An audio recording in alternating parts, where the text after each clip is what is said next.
ป้าดพี่น้องบุญห้องเครื่องออกมอเตอร์ไซค์คนละคันนี่รถดึงดำมันเกิดมามีโอกาสได้เป็นสมาชิกของวงเสียงวิหกพากันเฟื่องพากันฟูปิดฤดูการไปพากันออกรถคนละคันจนบอสนุบอกว่าจะได้มาเฮ็ดพาม่องจอดรถลบแดดลบฝนให้ลูกน้องก่อนในเดือนหน้าวาซันเดย์สบายดี FC แฟนคลับแฟนหมอลำต่างๆมาพบมาพ่อกันคลิปนี้มาซ่าก็ดีกว่าบ่มาเด้อทุกคนเลยมื้อเช้านี้ก็ติดภารกิจส่วนสิได้ข้อมูลข่าวสารเกี่ยวกับ เรื่องราวของทีมงานบ้านหมอลำก็เอาช่วงสายๆบ่ายๆทานผู้ชมคลิปแรกแหกมานของมื้อนี้จะพาทุกคนไปติดตามเรื่องราวของ สมาชิกของวงเสียง V6 เนาะเฮ้ยมันแมนอีหลีได้ทุกคนวงเสียง V6 อาจจะบ่เป็นวงใหญ่วงโตอาจจะบ่แม่นวงโด่งวงดังเบอร์ต้นๆของประเทศไทยแต่ว่าผู้ใดได้มาอยู่วงเสียง V6 แล้วก็บ่อยากจากไปมาสมเทียบใส่กับวงอื่นแล้ววงเสียง V6 ก็ถือว่าน้อยที่สุดที่คนจะลาลงบ่กี่เท่าใดคนสามารถนับได้ซึ่งแตกต่างจากวงใหญ่ๆหลายวงเลยแหละมีคนลาลงเป็นอึกลึกคึกโคมเป็นเครื่องโลก็มีทานผู้ชมและสิ่งที่น่าภาคภูมิใจนั่นก็คือพวกเจ้าฮู้บ่ช่วงวัน2วันที่ผ่านมานี่เห็นคลิปหลุดออกมาสมาชิกของวงเสียง V6 หลังจากปิดฤดูกาลแล้วพวกเจ้าฮู้บ่บางคนก็ได้กลับไปเฮือนไปซ่านบางคนก็บ่ได้กลับไปก็ยังอาศัยอยู่กับหอพักห้องพักขององค์กรของสำนักงานอยู่และหลายคนกับวันนี้ช่วงบ่ได้ปิดช่วงปิดฤดูกาลนี้บ่ได้ไปใส่เด้หลายคนกับบ่มีนะรถที่จะไปจะมาก็พากันไปออก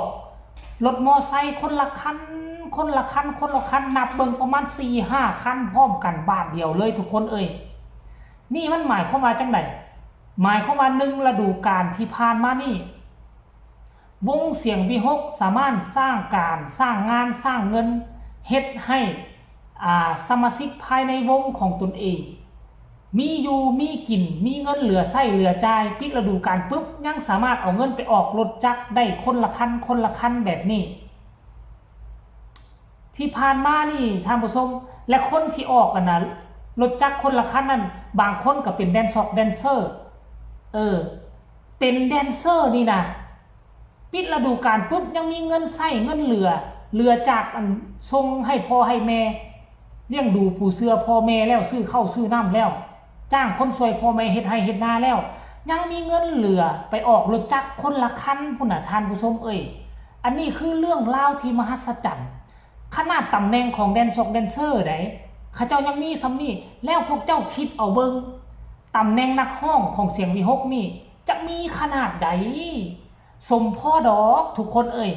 อายมาอยู่เสียง V6 เพียงแต่2ฤดูกาลมีดิน2แปลงมีบ้าน1หลังดิน2แปลงบ้าน1หลังบ่เชื่อนี่สมเจ้าไปติดตามเบิ่งโลดดิน2แปลงแล้วได้บ้าน1หลังได้ราคาบ่ได้ถึกๆแล้วถ้าเบิ่งคันบ่แม่นปีนี้ก็น่าจะปีหน้าจะได้ยินข่าวว่าอายซื้อรถยนต์ส่วนตัวเอาไว้เฮือนอาจจะได้ยินข่าวแบบนี้ก็เป็นไปได้โอ้โหถือว่าเป็นเรื่องมหัศจรรย์หลายระดับแดนเซอร์ก็ยังมีเงินมีคำขนาดนี้นั่นแสดงความว่า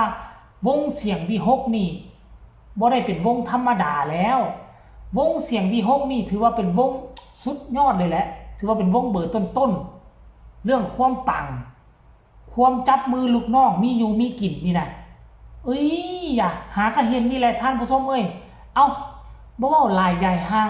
รายละเอียดอยากให้ทุกคนไปชมคลิปนี้นำกันสากลเนาะไปชมคลิปนี้ว่าเป็นแนวใดว่าเขาเจ้าออกรถแท้บ่ชมคลิปนี้แล้วจังมาพ้อกันในช่วงต่อไปซั่นดอกว่าท่านผู้ชมเอาบ่ยอม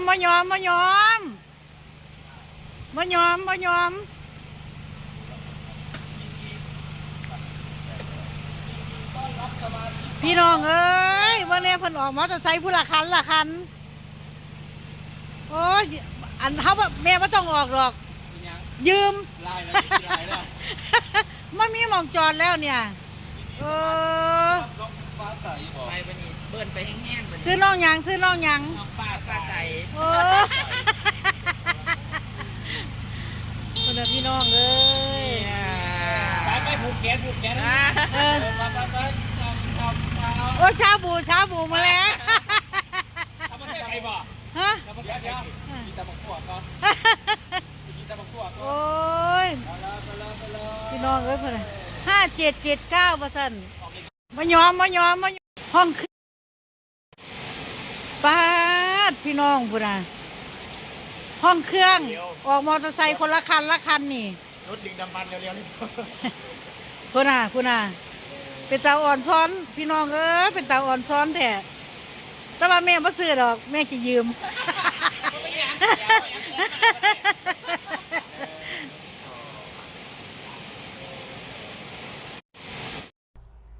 หลังจากคลิปนี้ถูกเผยแพร่ออกไป ผู้นำทีมงานของวงเสียงวิหกกับบลอซ่าออกมาประกาศซื่นชมลูกเต้ากันเลย บอกว่าเดือนหน้า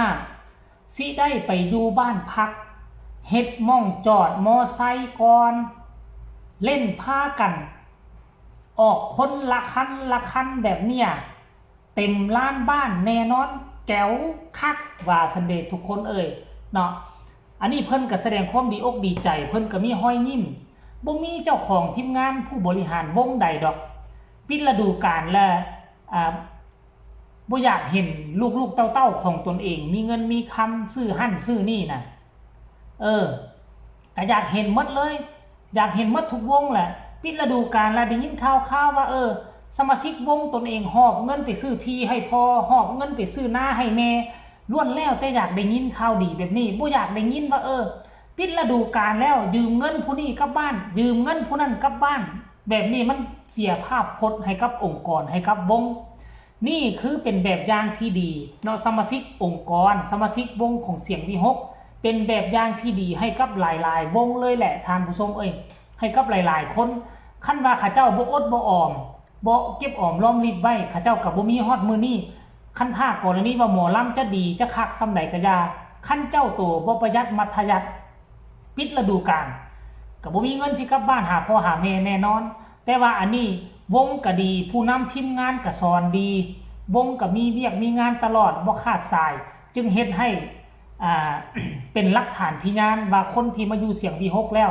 จะบ่มีผู้ใดอดตุ๋ยจะมีอยู่มีกินถ้าผู้ใดฟังความและก็เดินตามแนวทางของวงเพิ่นจัดให้อันนี้คือเอามาฝากเอามาตอน FC แฟนคลับเพียงซ้ำนี้ก็แล้วกันเด้อทุกคน